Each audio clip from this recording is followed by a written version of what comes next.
دنیا نصیب سے ملتی ہے اور آخرت محنت سے، لیکن لوگ محنت دنیا کے لیے کرتے ہیں اور آخرت کو نصیب پر چھوڑ دیتے ہیں۔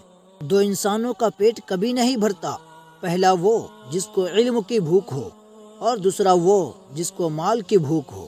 برے سلوک کا بہترین جواب اچھا سلوک ہے اور جہالت کا بہترین جواب خاموشی ہے۔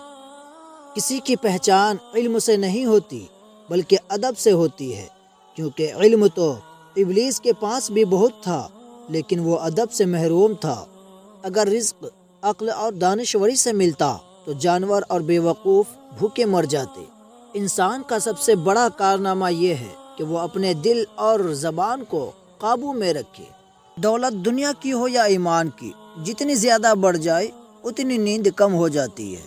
جو غلطی کر نہیں سکتا وہ فرشتہ ہے، اور جو غلطی کر کے ڈٹ جائے وہ شیطان ہے، اور جو غلطی کر کے توبہ کر لے وہ انسان ہے۔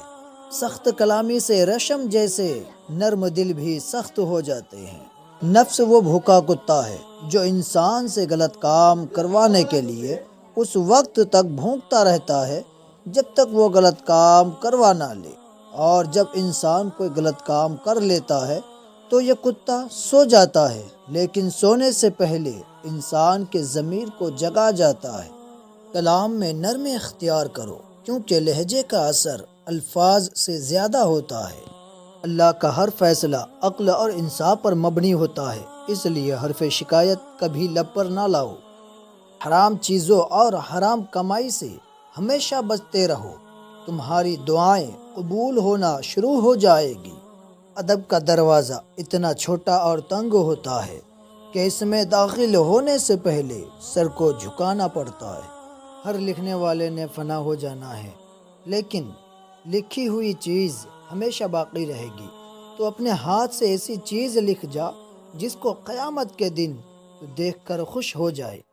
انسان کے تمام پریشانیوں کی وجہ ہے مقدر سے زیادہ چاہنا، وقت سے پہلے جانا اور قناعت پسندی کی کمی ہے۔ جو شخص حرام مال کھاتا ہے اس کے تمام اعضاء گناہ میں پڑ جاتے ہیں، خواہ وہ چاہے یا نہ چاہے۔